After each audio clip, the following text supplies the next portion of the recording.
What's up and good morning, War Report family? Your guy Ike Jones back at you with another morning drop. We are here this morning talking about the jack position for Auburn. Not a lot of movement in the transfer portal thus far, but there has been some interest at jack. So we're going to talk about that a little bit. Y'all know how we do right here, War Report style. Let's drop it on them.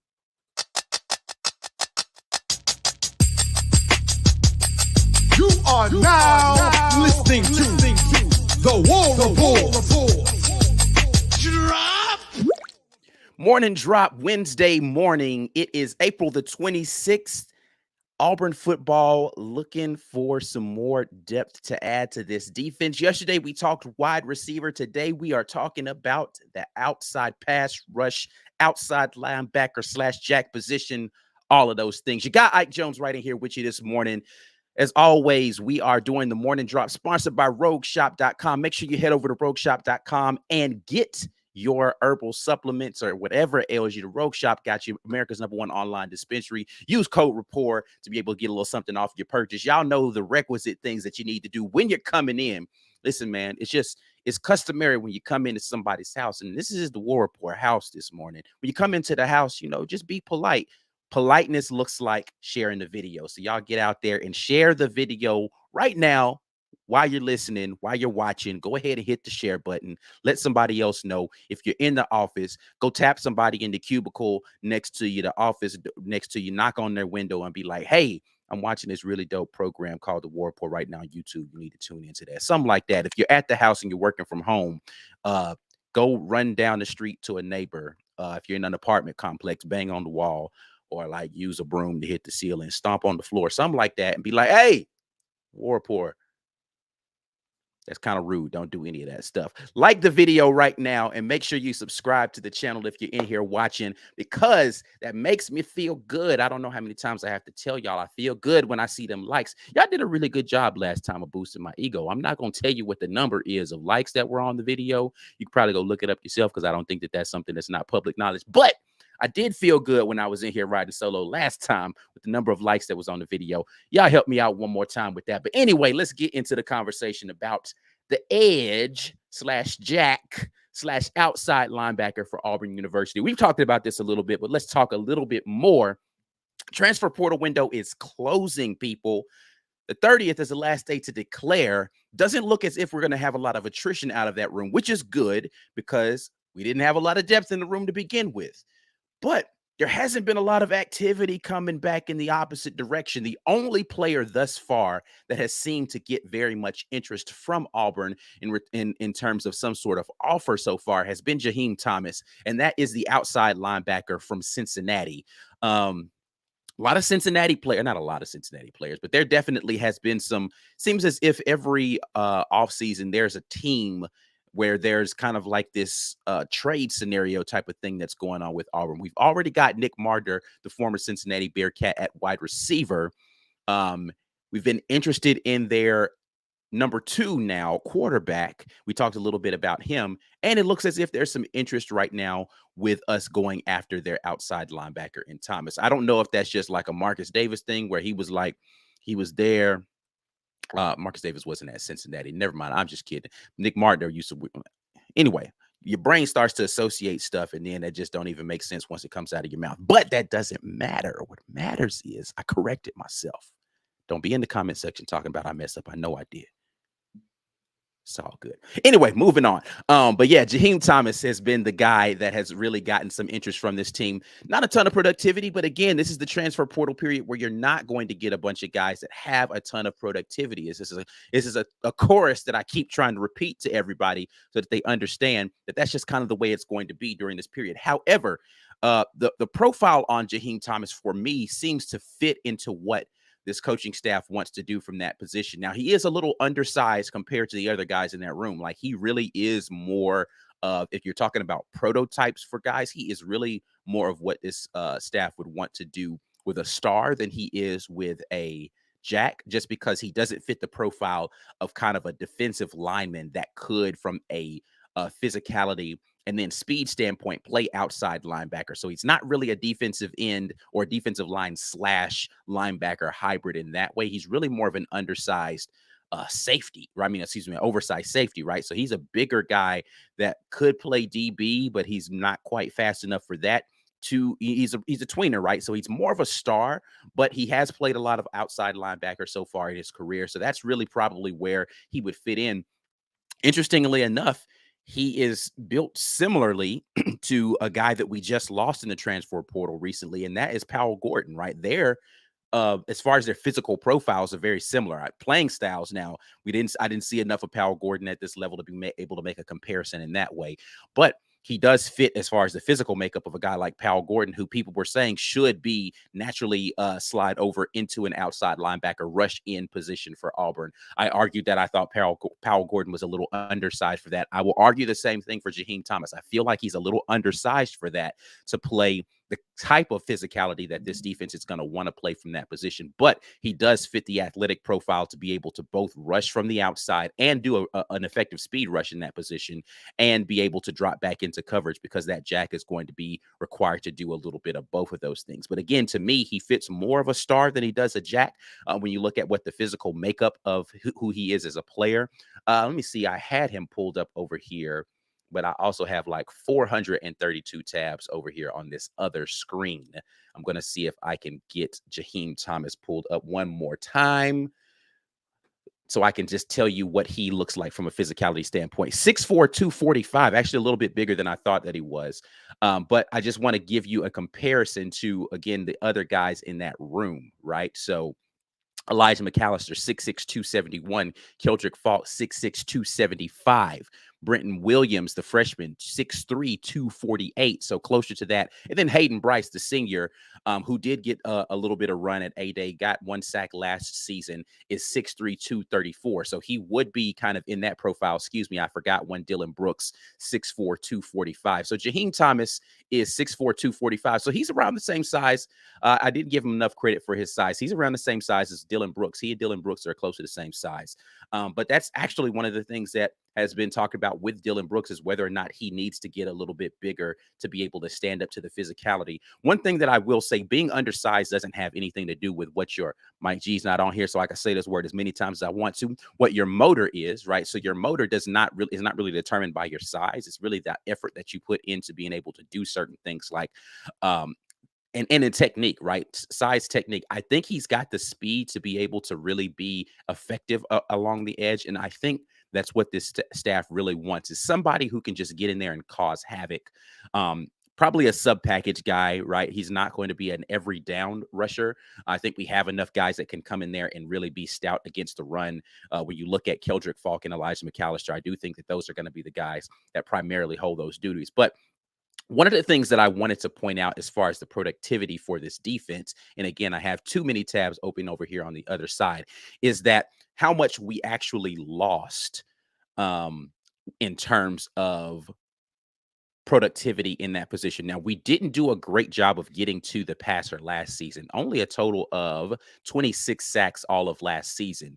But the guys who were the leaders in that room on the defense as far as sacks, names like Derek Hall, Kobe Wooden, Owen Papo were the top three, right? None of those guys are going to be coming back for this next season, right? All of them are gone from Auburn. So you lose your top three. And then when you get down to number 4, it's Marcus Harris, who's an interior guy. And then you get Echo Leota, who barely played any last year for us, right? Now, Echo Leota likely would have been higher on that list had he played more games, but still a guy who only played in the first 3 games of the season for Auburn.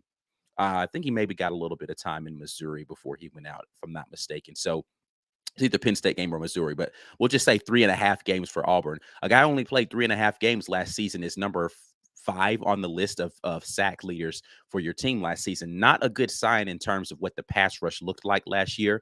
So you need a lot more productivity to be able to come from your defensive front to be able to generate pass rush, which is actually amazing considering how well the back end was able to play last year without having an effective pass rush. Now, you might have had more hurries in there and things of that nature, but there were not a lot of instances last year where Auburn was able to make the opposing team's quarterback feel as if he was under duress, right? Like the Alabama game, the year prior was the last time that I felt like we had a legitimate pass rush for and that pass rush just felt like it was out of nowhere. It's like where has this been all season, right?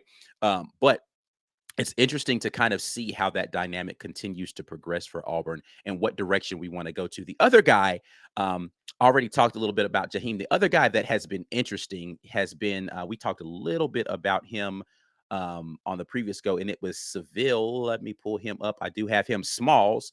He is a transfer kid from Washington. Now, he is 6'3", 257, so a little bit more stout. But he is a guy that's gotten a little bit of interest. I don't think that he's gotten a formal offer from Auburn as of yet, but it is someone who is interesting, that's out there on the board.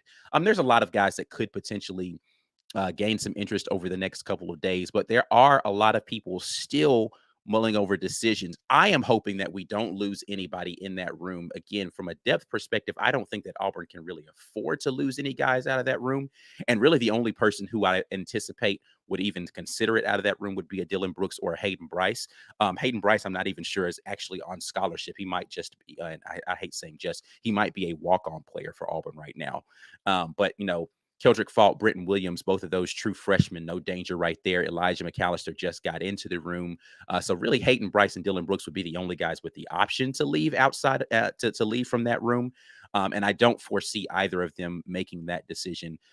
Number one, for Hayden, again, he is, I don't believe, a scholarship athlete for Auburn. And then Dylan Brooks is someone who is poised to actually make a leap in that room. So hopefully he stays true to that trajectory and continues to be a person that can factor into the race. But at any rate, I do believe Auburn is still looking for another difference maker. Keldrick Falk, the true freshman, definitely has a lot of potential there, but we're waiting to see whether or not that's going to translate to Saturdays. But a lot of potential there for that young man, a lot of opportunity for him to come in here and take snaps. But y'all know how we do. We're going to take a little pause for the calls and talk about the sponsor once again, rogueshop.com. You guys head over there using code rapport. America's #1 online dispensary is the Rogue Shop. So you guys make sure you head over there, support the people who support us. Now's a good time while I'm talking about this. And those of you who watch us every single morning to go ahead and click the like button and share the video if you haven't done that already. I see the comments coming in. We are heading to the comment section right now to see what you all have to say about this topic. I love every one of you for coming in here and continuing to be on board with the War Report. Got to scroll up for a while. A lot of conversation happening in here. Corey Weber says the edge transfer from James Madison needs to be tops on the list. Get him on campus ASAP. Definitely a guy who has garnered a lot of interest around the country, but somebody who, as of yet, as far as I know, has not gotten an offer from Auburn, but definitely should be someone that's on the radar. Let's see here. Thomas, Corey Weber says, spent most of his time with Aldridge during his visit discussing middle linebacker. Interesting. Corey with the intel, he was discussing middle linebacker. I don't know. That's an interesting thing. Thomas at middle linebacker. I wonder if he played middle in college and the outside was just something he wasn't really familiar or interested in doing in his future. Let's see. Corey Weber jumps in again and says the transfer portal cycle should be about raising the floor of your talent level. Agreed 100%. I don't know that how high the floor is with the talent level in the edge. I just know that, or in that jack position, I just know that we haven't had a lot of productivity from anybody that's in that room. And it doesn't appear as if we are satisfied with that room as of yet. Chris Sanders jumps in and says, we got DJ James last year. I think we won the Bo Nix trade. Jason Jones and Robbie need to prove us more right this year.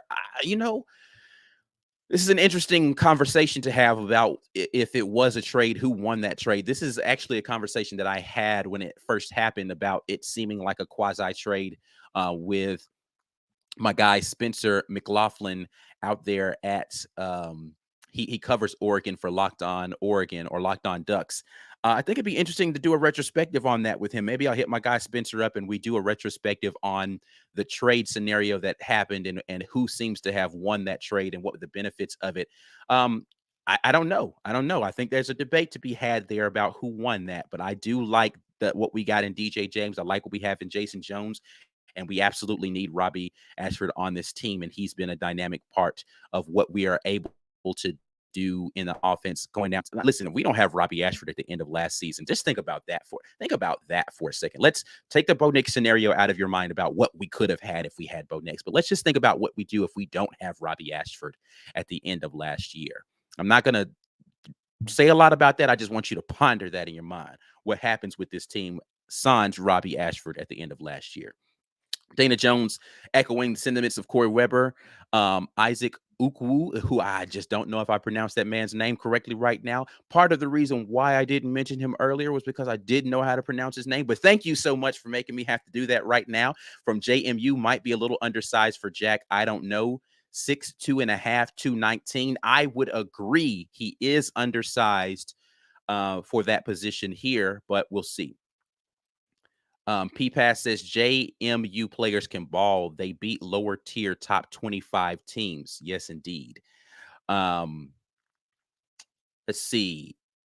Corey jumps back in. Is Darren Reed coming in too big to start at the edge position? I would say Darren Reed is probably going to be a defensive end, right? So he's going to be similar to what we were wanting for Emba to be. So an anchor on the opposite side of that jack position.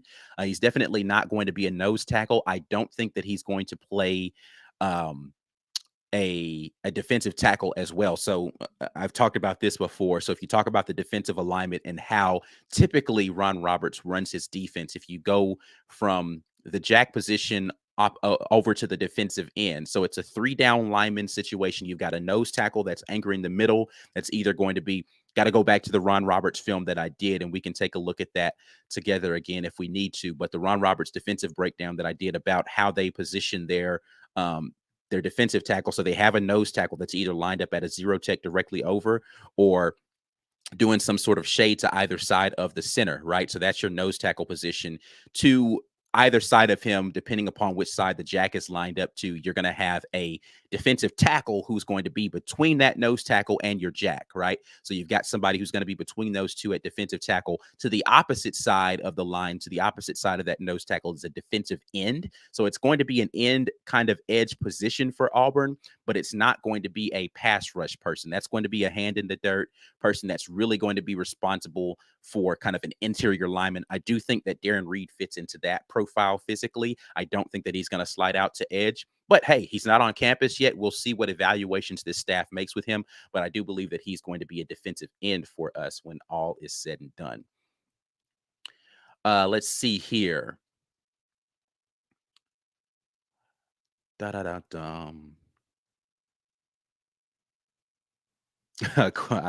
not going to put that up here so we don't start about the woodshed that Corey feels like he got taken to yesterday by Todd. I think that was an interesting, if you didn't catch the morning drop yesterday, I think it was an interesting conversation regarding the quarterback. I loved that conversation. You guys did a really good job of debating, but staying civil, man. I love it.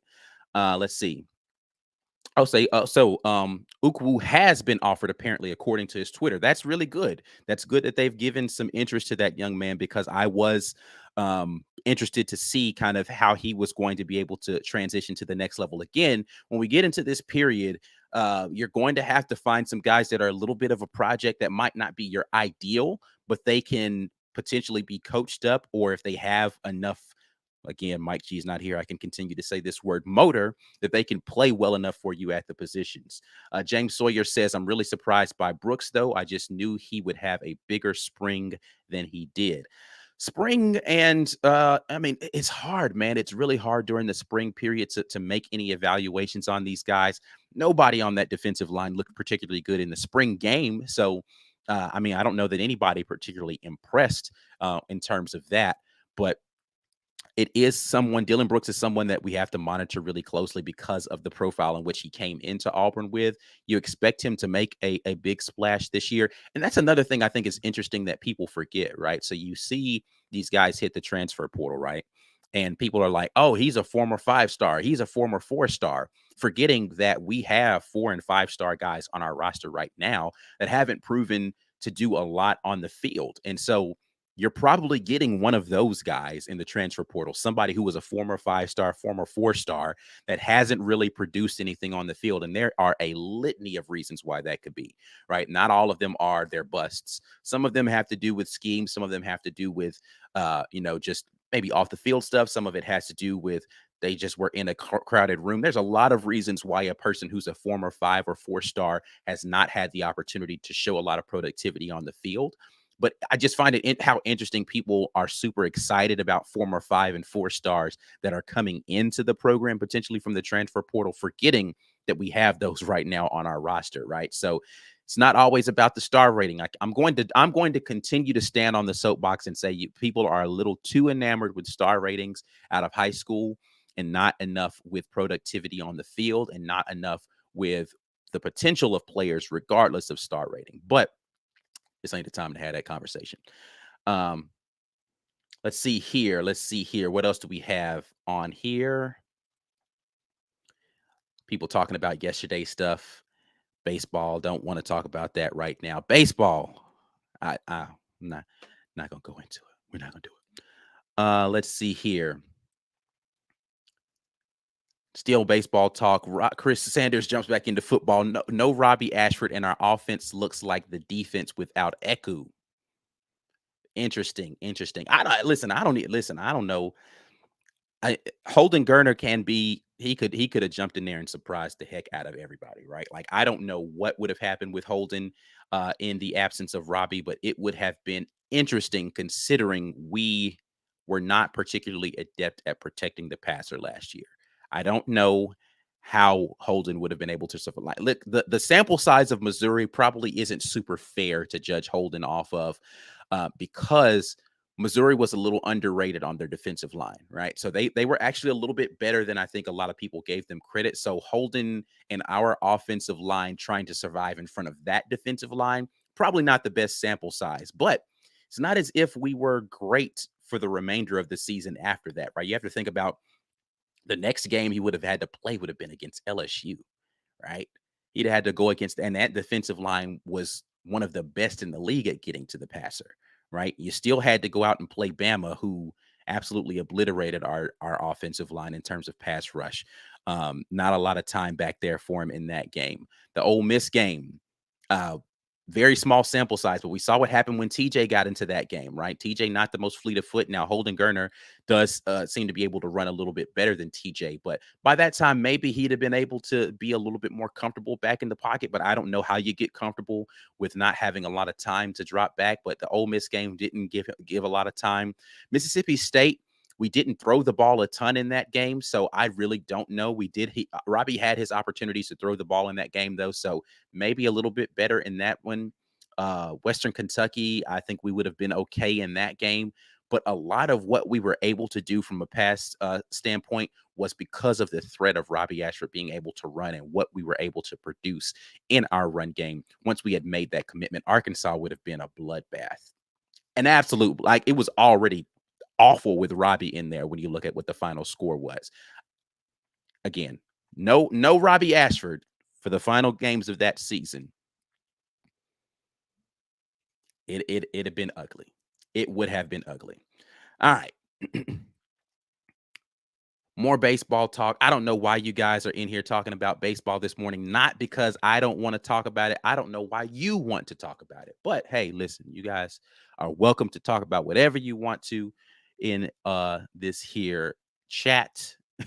But yeah, let's see. Haley jumping in here saying Bama's trying to take our QB struggle. It's interesting, right? Because let Bama fans tell it last year, they were fine in the quarterback room had Bryce Young not been able to come back. And I just didn't see that. I didn't see fine in their QB situation. They are, I think, very similar to where Auburn is right now in their QB situation. An inexperienced athletic quarterback who has some erratic situations around his ability to complete the forward pass, but doesn't have any injuries that would mark it. Now, he's got a cannon for an arm, right? Like, the kid can absolutely sling it. But again, I think they're very similar in that regard. But then another super inexperienced, barely taking any snaps guy behind him that has all the physical tools, but maybe the speed of the game hasn't quite caught up to him yet, or he hasn't caught up to it yet. So it's going to be interesting to see what happens down in Turd Town in regards to their quarterback situation. So we'll see what happens. Let's see. Grayson McCall talk. We can save Grayson McCall for another day. I think that's about it, man. I don't see anything else really interesting outside of a lot of baseball talk. You guys, listen, if you guys want to talk baseball, we can talk a little bit of baseball another time. I didn't know how much interest there would be in baseball and softball conversation, but we can have baseball and softball conversation if y'all want to. I can devote a whole morning drop to talking about where we are with our baseball situation. Let me know if y'all want to do that. We can do that. I have zero problem with doing that. Dustin Smith jumps in here before we get out of here and says, Holden did complete a 3rd and 8 under pressure versus Missouri. I was worried for his health, though. Imagine coaching that offensive line for an entire season and still running it back next year. That's a little bit of, because they didn't expect to have the center problems that they had. You got to remember that we lost our center who had made some strides for the entirety of the season. He was out. The backup center got hurt at like the 3rd game. They were doing a lot of shuffling up front. The problem that I have, again, with that coaching staff is not necessarily who they ran back with the offensive line. It's that they didn't find the pieces that seemed to work once they had the combination. Brandon Council, in my opinion, should have been the starting center from the beginning of the season.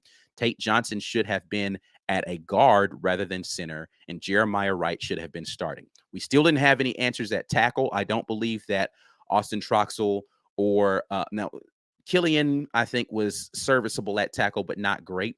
I don't believe that we had 2 to 4 really good tackles, and that's the place where I think in the transfer portal that we should have gone a little bit harder trying to find some answers there. But the interior linemen, I just think that they didn't have the right combination of people in there. In my opinion, my humble opinion, I've never coached offensive line a day in my life. My humble opinion, I think that we should have had a different combination of those people up there in the front to begin with. Anyway, that's it, man. That's all I got for y'all this morning. I appreciate you guys dropping in with us. As always, head over to Rogue Shop. RogueShop.com is your place for all of your herbal supplement needs. Use code RAPPORT to let them know that you guys, the War Report, sent them over to you. We will be back tonight with the midweek report. The rest of the gang in here talking a little bit more about all things concerning Auburn sports. We appreciate you guys continuing to support the War Report. Like the video before you get out of here. Subscribe to the channel if you haven't already. Share the video with somebody else before you go on about your day. I'm out of here. Your boy Ike Jones, as always. War Eagle. Peace.